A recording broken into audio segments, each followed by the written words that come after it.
இப்போ KFC chicken எப்படி செய்யுதுன்னு பார்க்கலாமா? இப்போ 1/2 கப்பு கெட்டி தயிர் எடுத்துக்கங்கம்மா. இப்போ வந்து இதை மிக்ஸி ஜாரில் சேர்த்துக்கலாம். 2 ஸ்பூன் அளவுக்கு தண்ணி கலக்கி ஊற்றிடுங்கம்மா. இது கூடவே இஞ்சி பூண்டு பேஸ்ட்டு 2 ஸ்பூன் சேர்த்துக்கலாம். இப்போ இது நல்லா பேஸ்ட் பண்ணிடலாமா நம்ம. இப்போ ஒரு சுற்றி எடுத்துடலாம் பாருங்கள். இந்த அளவுக்கு நல்லா நைஸாக பேஸ்ட் பண்ணிவிடுங்க. ரொம்ப ஓவர் திக்காகவும் இருக்கக்கூடாதுமா, ரொம்ப தண்ணியாகவும் இருக்கக்கூடாது. மீடியமான அளவில் இந்த அளவுக்கு இருக்கணும். ஒரு திக்கான லஸ்ஸி மாதிரி இருக்கணும். இப்போ எடுத்து வச்சிடலாமா. இப்போ நான் வந்து 1/2 கிலோ சிக்கன் வாங்கியிருக்கேம்மா. பாருங்கள், பீஸ் வந்து இந்த மாதிரி வாங்கிக்கோங்க. எலும்பு இருக்கக்கூடாது. அதே மாதிரி மேல் தோல் எடுத்துருங்க. நல்லா கழுவிட்டு ஒரு பவுலில் வச்சுருங்க. இப்போ நம்ம அரைச்சி வச்சுக்கிற தயிர் இஞ்சி பூண்டு பேஸ்ட்டு இதில் சேர்த்துடலாம். பாருங்கம்மா, 2 பச்சை மிளகாய் இந்த மாதிரி கட் பண்ணி வச்சுருக்கேன். இது வந்து காரத்துக்கு கிடையாது, வாசனைக்காக தான். இப்போ வந்து நல்லா மிக்ஸ் பண்ணிடலாம். பாருங்கம்மா, நல்லா மிக்ஸ் ஆயிடுச்சு. உப்பு கொஞ்சமாக சேர்த்துங்கம்மா, பார்த்து சேர்த்துக்குங்க. உப்பு சேர்த்து நல்லா மிக்ஸ் பண்ணி விடுங்க. சிக்கன் வந்து தயிரில் இந்த மாதிரி தான்மா முழுகி இருக்கணும். அப்போ தான் நமக்கு சிக்கன் ஊறி நல்லா சாஃப்டாக இருக்கும். இப்போ கண்டிப்பாக 3லேருந்து 4 ஹவர் ஊறணும். முன்னாடி எடுக்காதீங்க. நீங்கள் ஃப்ரிட்ஜில் வச்சாலும் வைங்க, இல்லை வெளியில் வச்சாலும் பரவாயில்ல. 4 மணி நேரம் ஆயிடுச்சுங்கம்மா. சிக்கன் நல்லா ஊறிடுச்சு. இப்போ ஒரு பவுல் வச்சுக்கோங்க. 1/2 கப்பு மைதா சேர்த்துக்கலாம். கார்ன்ஃப்ளவர் மாவு 1/2 கப்புமா.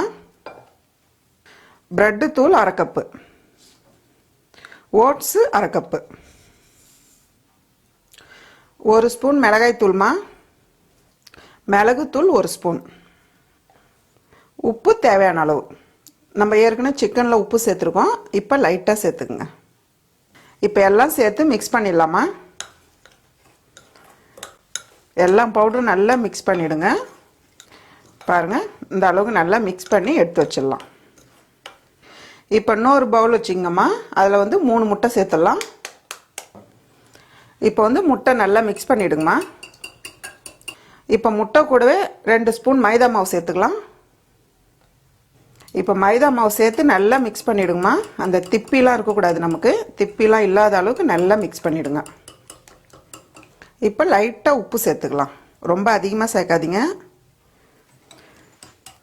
இப்போ நம்ம இதை எடுத்து வச்சிடலாம். பாருங்கம்மா, 4 மணி நேரம் சிக்கன் நல்லா ஊறிடுச்சு. இப்போ ஒரு பீஸாக எடுத்துக்கங்கம்மா. எடுத்துட்டு இந்த பவுடரில் இப்படி மிக்ஸ் பண்ணிவிடுங்க. மிக்ஸ் பண்ணிவிட்டு அடுத்தது முட்டையில் மிக்ஸ் பண்ணிவிடுங்க.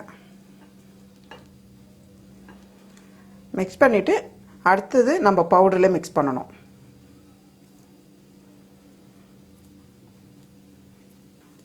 இப்போ இந்த மாதிரி தட்டில் எடுத்து வச்சுங்கம்மா. ஒரு பீஸாக இந்த மாதிரி போட்டு வச்சுங்கம்மா. கடாய் சூடானதும் ஆயில் சேர்த்துக்கலாம். ஆயில் வந்து கொஞ்சம் அதிகமாக சேர்த்துக்கணும். நம்ம ஆயில் வந்து நல்லா சூடாகணுமா. சூடாகணும்னா ஓவர் சூடு இல்லை, ஓரளவுக்கு மீடியமான சூடாகணும். பாருங்கம்மா, எண்ணெய் நல்லா சூடாயிடுச்சு. எண்ணெய் சூடானதும் ஒரு பீஸாக சேர்த்துங்கம்மா. ரொம்ப அதிகமாக சேர்க்காதீங்க. நிறைய பீஸ் போடாதீங்கம்மா. இந்த மாதிரி 2 போடுங்க. அதே மாதிரி ஒரு பக்கம் வெந்ததுக்கப்புறம் தான் நம்ம திருப்பி விடணும். பாருங்கள், எண்ணெயில் வந்து நமக்கு பவுடர் கரையவே இல்லை. பாருங்கள், இந்த மாதிரி திருப்பி விட்டுருங்க. நல்ல ஒரு ப்ரௌன் கலராக வரணும் நமக்கு. அந்த அளவுக்கு வர வரலும் மிகவும் மீடியமான தீயில் வச்சுக்கோங்க. அவ்வளோதாம்மா, நல்லா வெந்துடுச்சு. இப்போ நம்ம எடுத்துடலாம். அவ்வளோதாம்மா, நல்லா சூப்பரான KFC சிக்கன் ரெடி. அம்மாவோட வீடியோஸை சுட சுட தெரிஞ்சுக்க மறக்காமல் நம்ம சேனலை சப்ஸ்கிரைப் பண்ணிக்கோங்கம்மா.